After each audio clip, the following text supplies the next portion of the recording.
Welcome back, everyone, to the Educational AD Podcast. Our guest today is Mike Ostrowski. He's the Director of Athletics at North Broward Prep School in Coconut Creek, Florida. He's also very active with our state association as he's a member of our FHSAA Athletic Director Advisory Committee. Mike, welcome to the podcast. Jake, very happy to be here. Thank you so much for having me. Looking forward to a good conversation. Okay. Well, as you know, the life of an athletic director is very busy, so we're going to jump right into it. We always like to let our listeners have a chance to get to know our guests. So tell us a little bit about yourself, where you grew up, where you went to school and college, and maybe how your love of sports helped lead to a career in athletics. Well, I'm actually from northeastern Pennsylvania. I grew up in an area between Scranton and Wilkes-Barre, a little town called Avoca, Pennsylvania, which is population of around 3,000. I feel I got to give a shout out to that every time I get an opportunity to, because it's not as well known. But anyway, grew up in that town there and played sports, obviously, growing up throughout my elementary school, middle school years, and then obviously into high school, rounded into a three-sport guy, played golf. I actually ran cross country for a few years, but basketball and baseball were my two primary sports at that time. I had a good fortune of going to a smaller Catholic high school called Seton Catholic. I think I had earned 12 letters at that time while I was there, so had an opportunity to do just about everything, which was great.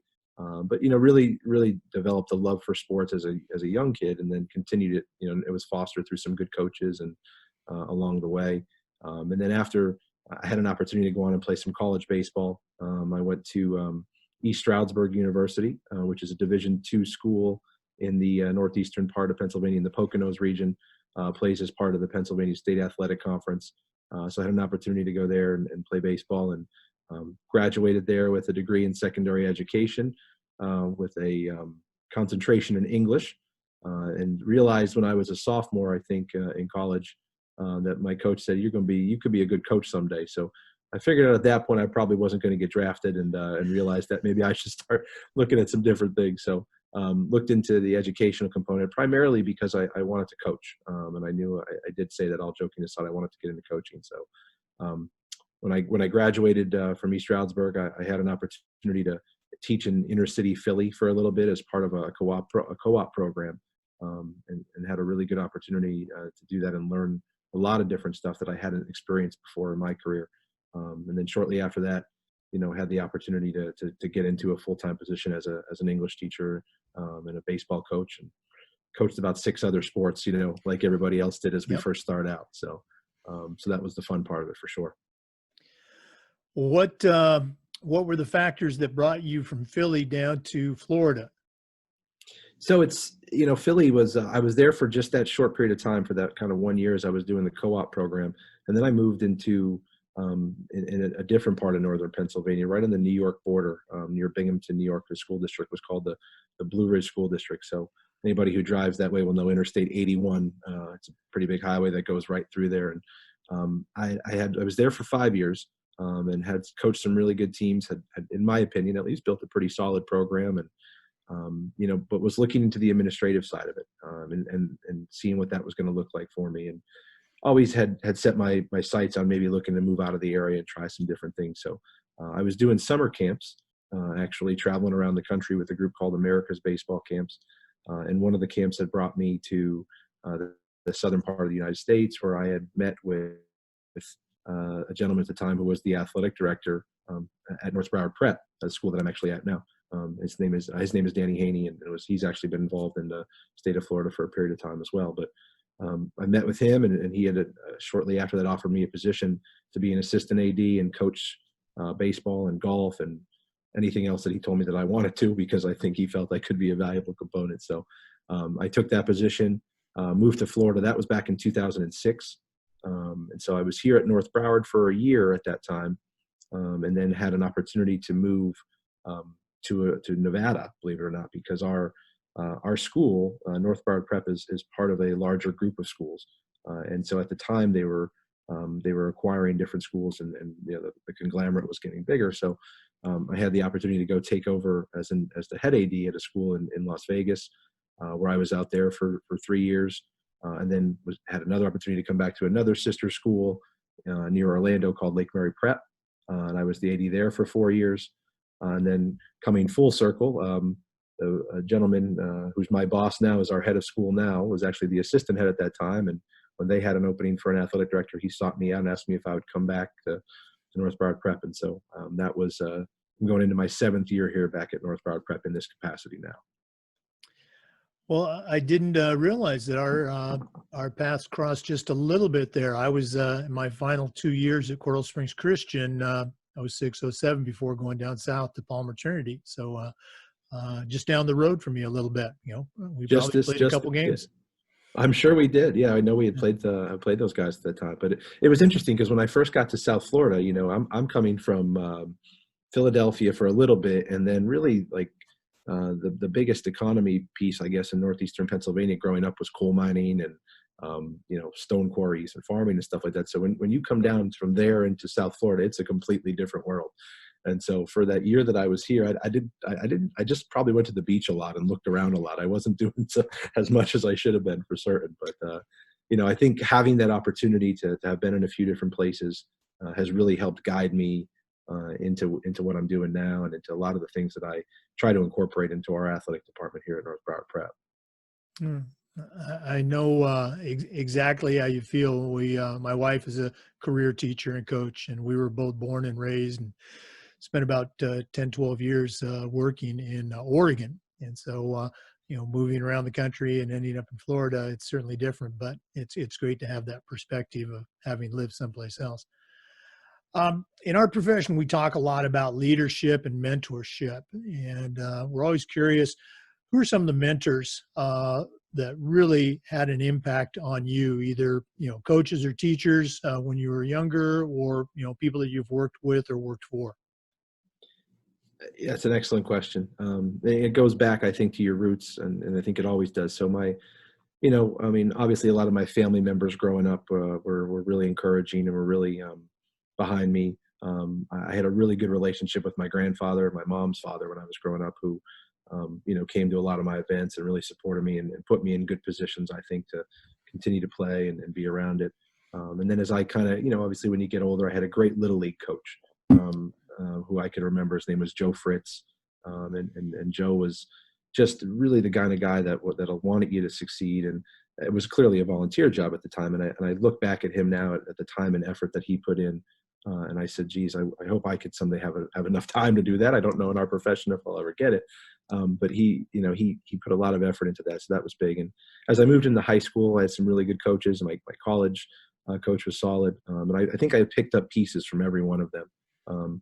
In terms of once I got into being into my professional career, my uncle had also worked in education at the time, and he was a head of school for a private school. And I had spoken to him quite a lot about what that's like, and the difference between coming from a public school to a private school and working in that environment, what that would look like. And I still kind of lean on him for those types of questions today, and all the things that we do. He's retired now, but it still provides me some really good insight into that. So, and really, I won't say it because he's my boss, but our head of school right now, Bruce Fawcett, and our previous head, who's still works within our company that owns our schools, called Elise Eckhoff. I've learned a lot from them, and just how to guide from the administrative side. And so, I think you pick up pieces from everybody that you're surrounded by, and you kind of make that into who you are. Sometimes you learn what you want to do, and sometimes you learn, what you don't want to do. And I think that really makes you the type of leader that you want to be. So I'm still learning, obviously, like the rest of us, every day, and I'm still trying to pick up things, and surrounding myself with colleagues like yourself and others who I pick up from. I think that's really helpful as well. Let's talk a little bit about North Broward Prep. Our schools, your school, my school, we all have those programs that, they seem to have that coach in place. It's been there for a number of years, and it's not just a team from year to year, it's a program. What are some of your marquee programs in North Broward Prep, and what are some of the programs that maybe you have had a hand in help developing since you've been there? Yeah, we've always had really solid programming in many areas. I think, and we're in a competitive area or a competitive region across the board. South Florida always is competitive in a lot of the different things we do. One of the interesting things that I inherited when I came here and I never had before was an ice hockey program, and it's not part of the FHSAA, so it's not a mainstream sport necessarily. But I inherited an ice hockey program that had been largely successful. And because of the way that the programming was done, we were one of the few places in the state who had really done that. So that was a unique thing for me to see. And that program still continues to thrive, which is fun for me to watch it develop. And, we have a really, really strong currently, our baseball program, both our boys and girls soccer programs, our track and field program, our boys basketball program has had some really good years recently. And then we've got a few really good sports in our golf program last year. Was able to qualify for the state tournament, which was a big piece for them. And watching one of the things I think I'm proud of is watching some of the numbers of some of the individualized sports that we have, continue to increase and getting more kids involved in whether it be cross country or swimming. Track and field has really, really expanded for us. I want to say, and we've got a tremendous coach. His name is John Garish, who's helped grow that program from around 30 students when I got here to probably around 100 right now. And so he was a big piece of that. But I'd be remiss to say all of our programs, and if any of them I haven't mentioned and they're listening, I tried to go through my list to make sure I'm looking at them. But everything that we do, our girls volleyball programs, our lacrosse programs are on the rise, and it's just been a lot of fun to watch that develop. Mhm. Yeah, you got to make sure you mention all those teams. Our schools are both private schools, academic based. We have certainly been blessed with some successful athletic teams, and I think one reason is that the vast majority of our head coaches in my school, they're teachers on campus, and I think that adds a tremendous value. What is your percentage of on campus, let's just say head coaches versus off campus coaches? Yeah, that's a really, really great point. And I found that with consistency and your head coaches is obviously going to build your program success. And we're probably sitting in the 60 percentile range right now, where 60% of our coaches are head coaches, or I'm sorry, our full-time staff members on campus. Some of them are part-time members who will come in and teach a few classes and, specifically to do some things like that. But the more you can have that structure where you have your head coaches and as many coaches as possible on your campus, I feel the more continuity you're going to have, the more consistency you're going to have, and the more that students can interact with their mentors or their coaches throughout the course of the school day is really positive. So it's been a thing that our administration has been really big with working with us on that, and in looking to staff our school with members who are both academically talented to teach in certain areas and also going to be able to provide that extracurricular assistance for us in other areas. So we're continuing to progress in that direction. I'd say our percentage has probably increased by 10 or 15% over the last few years. Yeah, you definitely have to have support from the admin, and hopefully, as you said, the pendulum is starting to swing back, at least to how it was when I was in school, where, I mean, if you didn't have off-campus coaches, it might be a stray dad or something, but, the teachers were the coaches, and they coached more than one sport too. Let's go ahead and talk a little bit about COVID. It certainly has had an impact. I'm always curious, what were some of the things that you did at North Broward Prep this past spring when it first hit, with your kids, with your coaches? And as you and I know, the response in Florida to reopening is varied, to say the least. But just looking at North Broward Prep, where are y'all at with regards to reopening and currently fall conditioning? Yeah, so when everything kind of first started happening in March, we were actually on spring break, and so some of our students, were already, spring break for us. A lot of our students travel. Some of our teams will play, but very few. Most of our students are off for that week. It's a week we designate off for our school for a lot of different things. But so most of our teams are out that week, and we didn't return essentially after that point to in-campus or to on-campus learning for the rest of the school year. So some of the things we really promoted early on, and again, going back to our strength and conditioning program that we offer, was to involve our students in that. we kept our students engaged using these type of platforms, Zoom and certain things like that. We did a lot of personalized one-on-one meetings with our students and their parents if they wanted to be involved. Typically, one of the things we've implemented for our varsity teams is to do exit interviews. So we still conducted all of those once we realized the season was gone, and put together films for some students that needed it in some of the sports that we were able to do. Fortunately for the seniors that were going to be going on and playing college sports, they had already those decisions were made for the large majority. But there were a couple of juniors, of course, that we're still trying to work with to help them get where they're going to go. One of the things I felt that our school did well was the online learning piece. We had spent a lot of time in February prepping our teachers, and our professional development went to online learning in case we had to go there. Our school has a boarding program as well, which we have roughly, last year we had 300 boarding students that live in the boarding program, and probably 85 to 90 or more, probably 90% or more are international. And so we had some students that were coming back from some of the affected countries in January and February, and we started learning what that might look like. So we did prep our teachers and did prep our coaches in case we need to go that route. So I want to say we responded as well to it as we could have. I'm certainly, in hindsight, when you look back, you always think there's a few things you probably could have done a little differently. And maybe in that last game when we thought it was coming, we could have had a senior night. We started looking back at some things we could have done. But, as we move into now, I still think we're really prepared.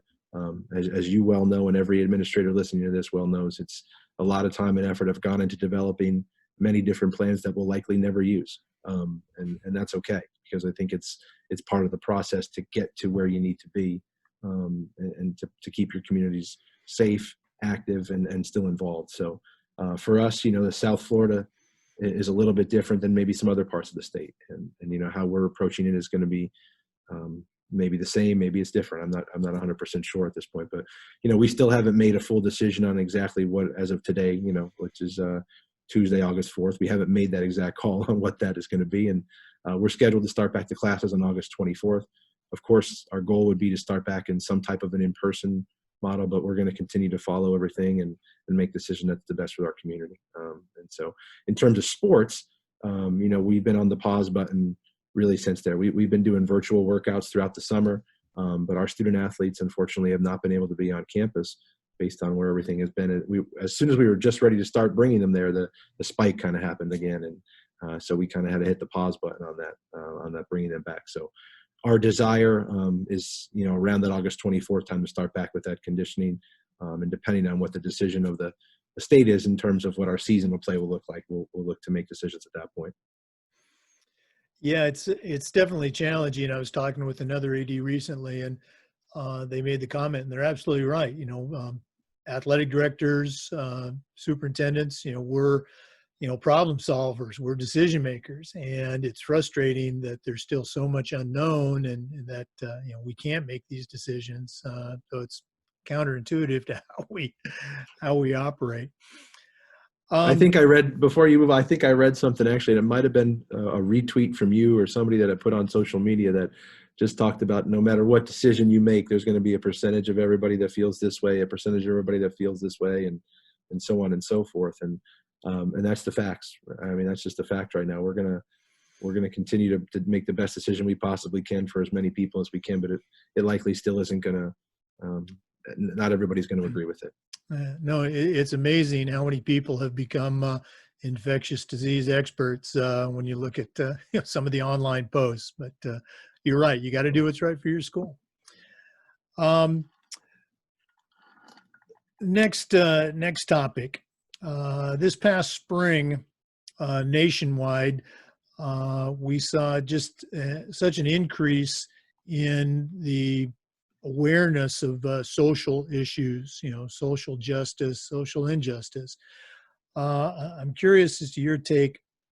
What are some things that we can do in our profession as athletic directors to do a better job with our kids and our coaches and our community in this area? And it's a question that I think we've all asked, and we've had conversation within our staff meetings from an administrative level to a coaches level to with our students level. And, one of the things we've done, and I've really started to do is just listen more so than anything else. And, and start to figure out maybe where are some of the areas that we're missing and some of the areas that we can improve on. So we have a student athlete advisory board that we formed at North Broward about 6 years ago when I came into play, and I believe they even had something in place prior to that. And so taking the feedback from them, we have a couple of, let's say task force, but a couple of groups on our school that work directly with this and speaking with many members of that. And one of the things we've done well at our school, and it's based on the boarding program, is we have so much cultural diversity to begin with, and having the international pieces here. So we've been able to lean on to those students and family members and people to ask, opinions and get people's information and start to be able to formulate a plan to help us in some of the areas maybe where we're lacking. So it's still something that we're working on and hoping to be able to put ourselves and help our students continue to educate themselves and our faculty and our community at large, to be honest. But it's a listening to some of our conversations and just going, that really gives me insight and really I think gives all of us insight into some of the areas where there needs to be attention and there needs to be improvement. Oh, that's great stuff. Let's shift gears a little bit. What are some of your favorite parts about being an athletic director at North Broward Prep? What gets you excited each day to come to work? Yeah, number one is the gear. I'm a Nike guy. No, it's I honestly think that the best part of my job, and well, I would be remiss to omit some of this. So, as you know, in a private school, a lot of the time when you're involved, it's a family affair. So, my son goes to school here. Being on our campus and being able to take him, he's a fourth grade aspiring baseball, basketball guy. But being able to get him on our campus and being able to see him at different points, even after his school is done, is a big piece of that. That excites me to have him as part of that community, because similar to a lot of private schools, I know the elementary school, middle school, high school are all on the same campus. So, that's a big piece that excites me. But in terms of the job itself, and I should say before I forget, my wife also works here as well, so I'm excited to see her in that capacity as well. Good call there. Yeah. But in addition to that, from the working standpoint, I feel we have an unbelievably gifted group of coaches and athletic administrators that I work with on a daily basis that really helps me do my job effectively, and it helps make my job enjoyable. That's piece number one. If you come to work and you don't have the relationships that we've built, I imagine it would be a lot different. And so we've spent a lot of time in my 6 years and going into my 7th year now here on just building that team and not necessarily going after the best coach that might be available, but going after the best fit for our team and for our school and for our program. And as we kind of, we've had a lot of people who've been here for several years now. And so our retention rate has continued to increase, which is fantastic. But when we do have those openings, really targeting the right person who's going to be a fit for your community. That's number one. Number two, watching the student athletes continue to grow and develop. And there's no real one or two there. That's a tie, I guess you could say, because that's a huge piece of it for us. And to see a student come in and in a school like ours, and I'm guessing yours as well, sometimes you could see those students from the 4th grade or 6th grade level and to watch them continue to grow and then have senior night and sign on signing day and do all those things, or to win a district championship or whatever it might be, and you remember back to those days and they were in the enrichment class after school and, you watch them do things. So that's a really, really fun piece of it for me. And that's what gets me excited. And for me, the passion for sports in my daily life, it echoes who I am as a person. So I'm probably one of the more excited people in the world that baseball is back and hoping it stays as I watch it every day now and watching some of these things, because that's a part of my life. And I'm sure many people's that wasn't there for a while. That was not around. And so I was lost. I did develop some new habits. I became a better fisherman and bike rider. But I certainly would certainly love to be out in the field practicing with my son's baseball team and doing some stuff instead of. Yeah, the part you mentioned about the K through 12 school, we see that, and I just think it's so cool. Not just the journey of one kid, but of siblings. We've got a family at our school of 3 boys, and they're each about 2 years apart. And just to see them grow, compete with each other, cheer for each other, it's very cool. Well, Mike, we've kind of come to the end. This has been great. We always like to wrap up with what we call the athletic director's toolbox. And you're certainly an experienced AD now, and your task is to send a rookie AD out on their very first job. But I'm only going to give you 3 items to put in their toolbox. What's going to go in Mike Ostrowski's AD toolbox?